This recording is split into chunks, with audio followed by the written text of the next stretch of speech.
Good afternoon out there in Radio Land. It's Tuesday, which means it's time for the best political show you've never heard of.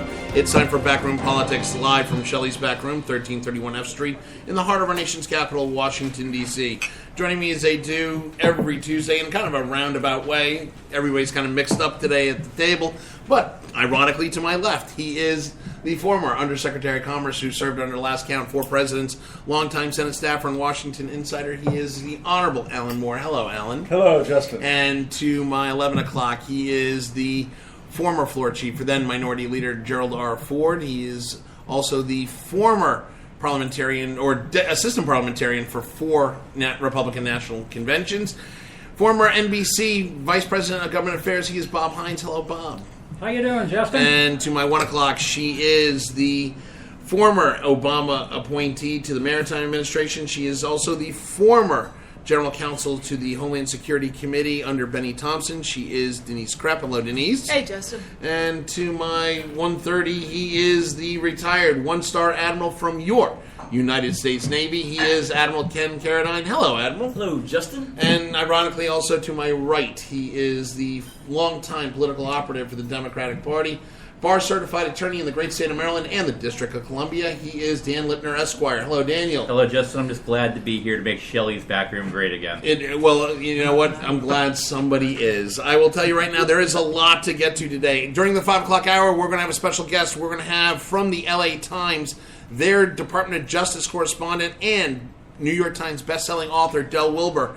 He's going to talk about his book, A Good Month for Murder, which was done locally.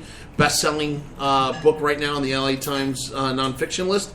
He'll be in at our 5 o'clock hour. But the big story buzzing around D.C., it is not the Star of David. It is not the fact that the president is currently in Charlotte, North Carolina, stumping for Hillary.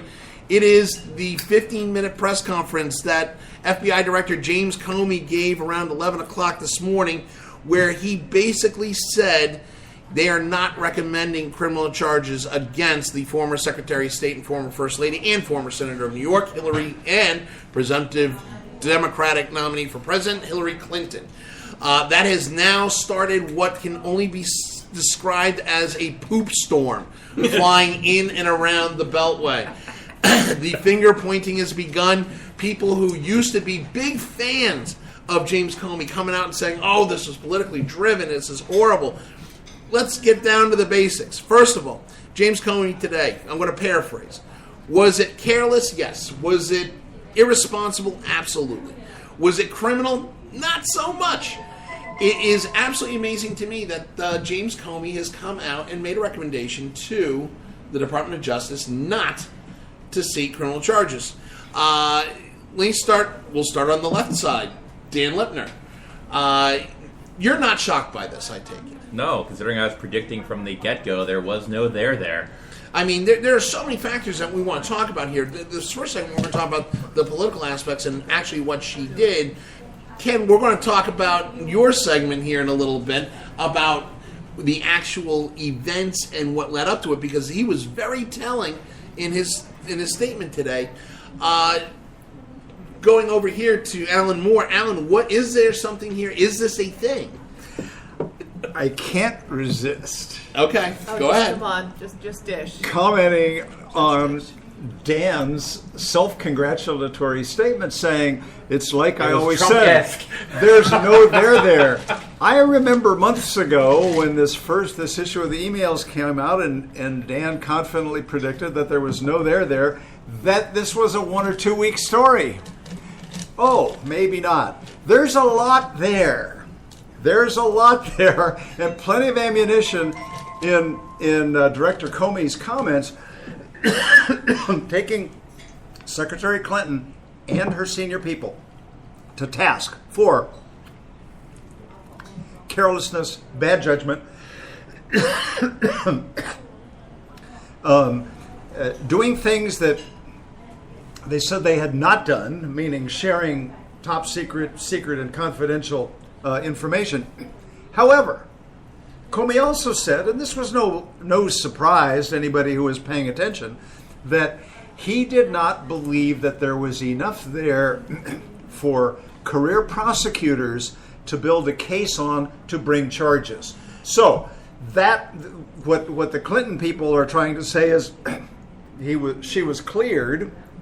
Well, remember what happens. The FBI makes a recommendation to career prosecutors at the Department of Justice. They make the decision whether to seek charges. They almost certainly will not, but it's their call. That call has not yet been made. And then normally, had they made theirs would have been a recommendation to the Attorney General. Now, that was not going to happen this time because of the the unfortunate tete-a-tete that the Attorney General and former President Bill Clinton had on an airplane tarmac last week for about a half an hour. And as a result of the controversy that grew out of that stupid decision by both of them, she said, I will accept the recommendations of the career prosecutors. So, is she going to be charged? Almost certainly not. Should that be a surprise? No. But is there still plenty there that will be used politically to embarrass her? Absolutely, yes. Bob Hines, there's been a lot of controversy surrounding, just in the couple of hours that's been since Director Comey made his comments. One of the big things is this was politically driven. However, the reality is, are the Republicans kind of stepping in it a little bit because of the fact that, one, every Republican that I talked to is a huge fan of James Comey, the director of the FBI. He went through unanimously almost as in his confirmation hearing as the director of the FBI. He is largely regarded as a straight arrow. Does that reputation, are the Republicans stepping in it because of the fact that they're now calling into question the political drive behind his decision not to recommend prosecution?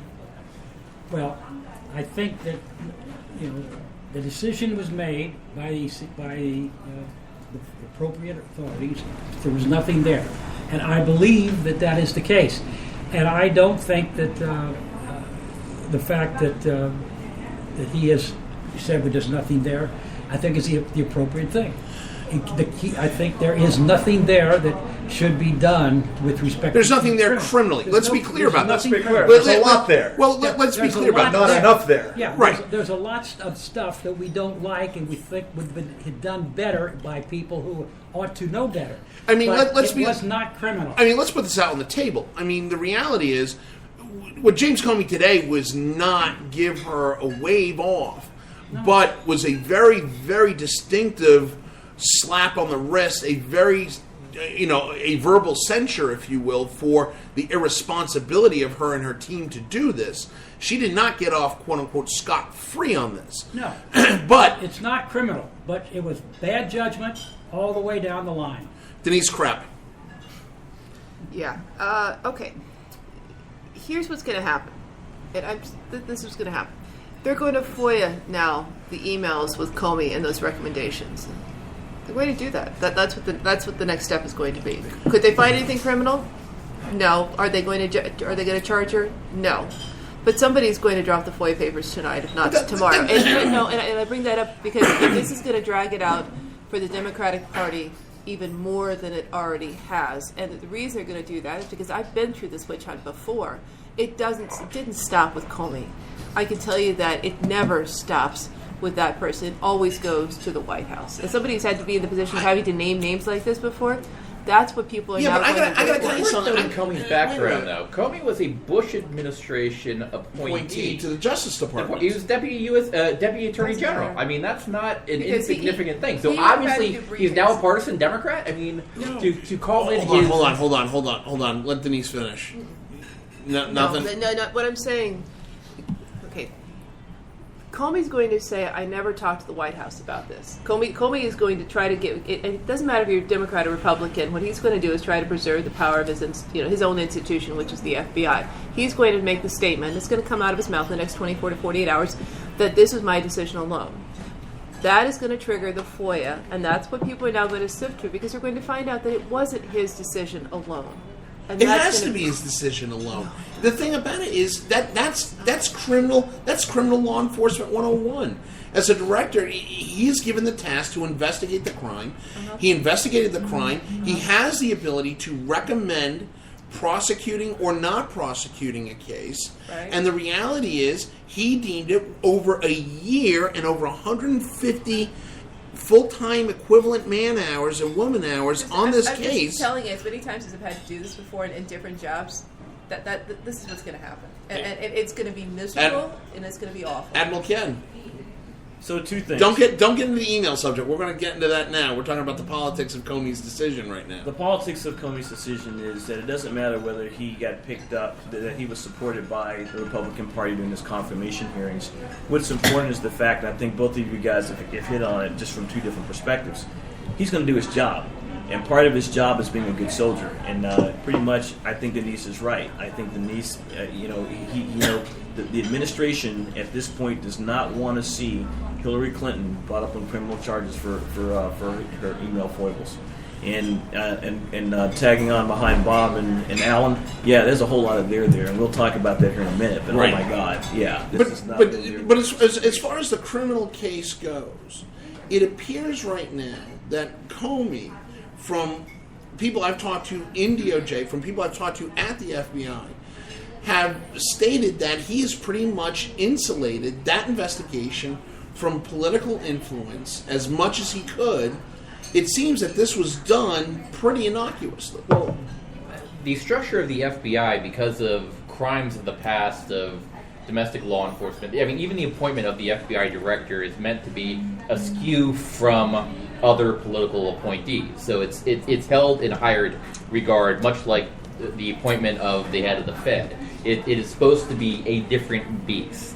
And by crossing lines, and the fact that he was a well-regarded by Democrats when he was in the Republican Bush administration, and the fact that this was handled the way it was. Yes, the Loretta Lynch meeting with Bill Clinton, yes, annoying is more than anything else, and not the wisest political thing in the world. I like stupid. It's stupid. But it's principally fodder for the conspiracy theorists that are already there, that are already in the conspiracy wheelhouse anyway. So this isn't going to get any worse. It just is what it is. But all right, Admiral Ken. So even without trying to put any kind of a political spin on this, there's the air of trying to be impartial. And for the husband of someone who is under federal investigation to meet secretly with the... It wasn't secretly. It was on the plane on the tarmac. Everyone found out about it instantly. They did not find about it. No, it took a couple of minutes. No, they didn't. It took a couple of minutes. That is not lining up being a political issue. That was just stupid. It was dumb. And I tweeted out, these are the smartest dumb people I've ever seen in my entire life. but Bob Flint, I want to go back for a second though. When we talk about the FBI director and his role in this, there were some Republicans that thought, oh, James Comey is secretly a good stalwart of the Republican mantra, the mindset of the Republicans. He was a Bush appointee to the Department of Justice, even though Obama was the one who appointed him as the director of the FBI. There were some Republicans that were saying, oh, he'll get to the bottom of this and she'll see charges. Are there now a lot of Republicans that are going to be disappointed and starting to call into question the tenure of Comey as being a shill of the Democratic Party? I think it's going to be pretty hard to call him a shill for the Democratic Party. Now, I can understand some Democrats, some Republicans don't like where he's come out, but I don't think that I think he did what he thought was right, and that's it. And Alan, to me, it seems like, the Republicans don't have a real leg to stand on at this point, calling into question Comey's decision not to prosecute. We are just totally shocked that Republicans who have this distant hope that Hillary Clinton might actually be charged with a crime is not going to be. Hey, folks, that's what most people assumed would occur, not because of politics, but because of looking at the facts as we found them. This report had plenty of fodder, plenty of criticism, but, as Comey said, not enough to charge her.